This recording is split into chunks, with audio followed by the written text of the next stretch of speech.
Hi y'all, this is So Blessed. Welcome to the Blessed Place. How y'all doing? I know you are looking at this title saying, what the heezy? I know that's what you said. But I know often if you read the title of my videos, you might form an opinion just by the title, and you may decide, sweets make me itch. What? I don't even want to, listen to that. But rest assured that regardless of whatever my title shows to be, more than likely I'm talking about relationships. Either our relationship with God, our relationship with each other, our relationship, our personal, intimate relationships.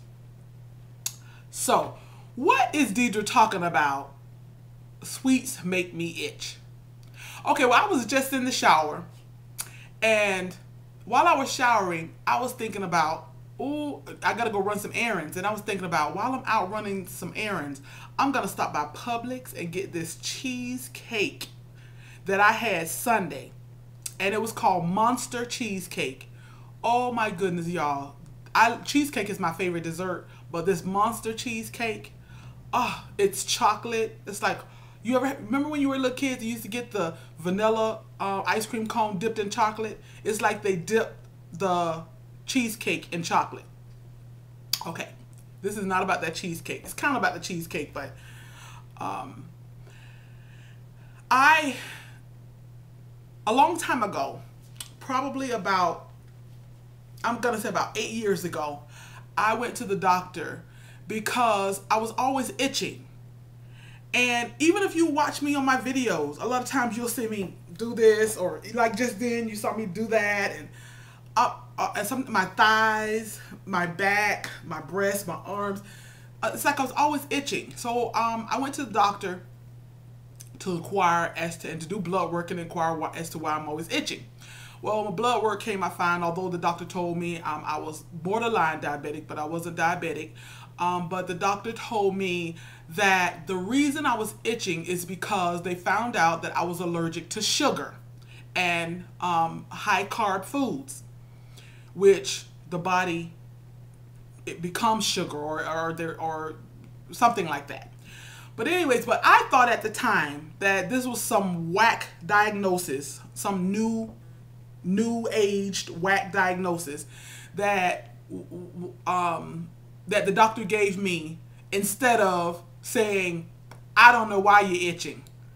So I just disregarded what the doctor said and rocked on year after year of still itching, and trying to figure out, why am I always itching? And especially after I've eaten. Then I started coming back to me, the diagnosis the doctor had given me. And I still kept denying.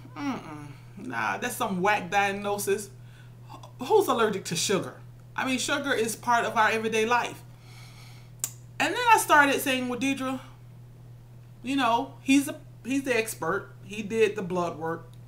Start paying attention to your body. Start paying attention to when you itch and what you're eating when you itch. So over the years, I started paying attention that, wow, I am itching after I eat sweets. And after I eat some high carb, especially like pasta. Mostly it's pasta. If I eat pasta or a lot of bread or directly sweets, as in, cakes and pies and ice cream, I notice that I do itch. Immediately I start itching, and that itching can last for hours. And sometimes it gets so bad where I'm like a crazy person. I'm like, bigger than my, I'm just like, you ever itch so bad where you feel like you're going crazy? And that's what I've been doing over the last couple of days. I've been itching so bad like I'm going crazy. So as I'm in the shower thinking about that, okay, now this does relate to relationships, believe it or not. As I was in there thinking about me itching, and I thought about, I can't wait to go run these errands and go get this this Monster Cheesecake. And then my mind said, Deidre, now that stuff makes you itch. You had that Sunday and you've been itching ever since Sunday. And why would you continue? Why are you looking forward to going to get this cheesecake when you know it's going to make you itch? And I answered myself and said, self, I know it's going to make me itch, but it's worth it. It tastes so good. Then my other self said, okay, you say it's worth it, but is it worth it when you're going crazy out your mind, itching? How does that relate to relationship? Well, the video that I did yesterday about seat fillers, someone tweeted me, a young lady tweeted me and said, I think that's what I have, a seat filler.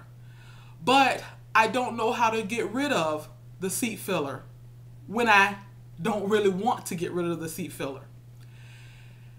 And this is where the connection was made, because my first thought when I read that was, you just do it. As a matter of fact, I tweeted her back, and what I said when I tweeted her back, I said, like Nike, you just do it. But I erased it. Before I pressed send, I erased it because I was like, I don't want to ever sound condescending. And I know quite often it's not that easy to be like Nike and just do it. And that's what came to me when I started thinking about that cheesecake. I was like, Deidre, you know what this cheesecake or this sweets will do to you. Why won't you just stop doing it? It's not healthy for you. Why don't you just do it? And I myself told myself, it ain't that easy. I love food, and I especially love this cheesecake. And my mind went back to the young lady that tweeted me, when I just couldn't understand why she couldn't just do it. I thought about the cheesecake and how I just can't do it. I thought about the doctor and how when the doctor gave me the diagnosis years ago, I thought it was some whack diagnosis and I didn't believe it. And I feel like that's a lot of times that's what we do as women when it comes to love and relationship. We're wanting it, we're seeking it, we're desiring it, we're welcoming it, we're inviting it, we're yearning for it, but yet we don't want to take heed to all the advice that the experts and the non-experts, as myself, are giving. And we think it's whack advice. But then after we go through our ups and our downs, our hills and our valleys, our lows and our highs in relationship, after we've been so hurt and wounded, we start thinking about that diagnosis. We start thinking about that advice that So Blessed gave. We start thinking about that advice that Tony Gaskins Jr. gave. We start thinking about that advice that Steve Harvey gave. We start thinking about that advice that maybe our friends in our lives or mentors or our pastor, things the pastor might have said from the pulpit. We start thinking about what we once thought was a whack diagnosis. We start reflecting on those things. Those things are coming back to our memory as we're going through our relationship hurts. And we start thinking, maybe there's something to that whack diagnosis. Maybe there's something to that advice that I once thought was some whack advice. Or maybe I didn't think it was whack at the time. Maybe I agreed, because so many of you, when I make videos, you agree with me. But maybe you haven't found the strength to be able to adhere to a lot of the things that I say or a lot of the things that the experts say. And maybe you agree, but you just haven't found that strength.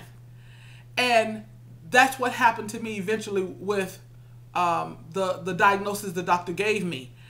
At first I thought it was just some white diagnosis, and then when I started paying attention to my life, as when we as women start paying attention to our love life, and we start realizing that it's not going the way we want, that we're not getting out of it what we want to get out of it, we're not getting out of it what we're putting into it, and we start taking inventory of our life and our love life and inventory of our actions and our deeds. And then those things start coming back to our memory, that advice that we've heard. And then now we're ready to possibly adhere to it, but we don't know how. So just like with that doctor, at first I thought it was just some whack advice, but then I eventually start realizing that this doctor was on to something. And he was right, but yet I haven't found the strength to adhere to it. I wholeheartedly believe this doctor now, but I haven't found the strength to adhere to it. And I say, until I'm sick and tired of itching, and until I'm sick and tired of going crazy in my mind sometimes with itching, I'm not going to adhere to it. I'm not going to change my ways. And just like in relationship, just like the young lady that tweeted me and said, but I don't know how to get rid of the seat filler when I don't want to, even though I know he's a seat filler. Until she's sick and tired, I realize now, until she's sick and tired of the seat filler, until she wants to be healthier, just like until I want to be healthier, I'm going to keep on eating that monster cheesecake and that pasta. Until you're sick and tired of being a seat filler, or until you're sick and tired of the seat fillers, then you're not going to be able to find the strength to do what you need to do. Until I'm sick and tired of itching like crazy, I'm not going to tap into that strength. Because I can do all things through Christ that strengthens me. But God is not going, he's a gentleman, he's not going to make me do something that I have not tried to find the strength to do for myself. So until I'm ready to stop itching, until I'm ready to, I can say I'm ready, but until I'm ready to make those steps towards excellent health, then I'm going to continue to itch and continue to eat my monster cheesecake. And just like in relationship, until you're ready to decide that you are worth more than what you're getting, that you deserve the best, that you are worthy, then you're going to continue with the seat fillers. But now I understand. So that lesson was for me. I'm just sharing it with you. I understand that it's not as easy as just do it. You're going to have to find the strength to do it when you are sick and tired of getting what you don't deserve. Hope that made sense. It made sense up in here. I love y'all. Y'all be blessed. Don't allow seat fillers to fill up your life. Like Nothing's Impossible. She left a message on my on the seat fillers video, and I thought it was just so awesome. And she was like, seat fillers, they fill seats, but they can't fulfill. Seat fillers can't fulfill. But women, most importantly, don't you become the seat filler. Don't just fill his seat until the one he really wants comes along. All right, love y'all. Y'all be blessed.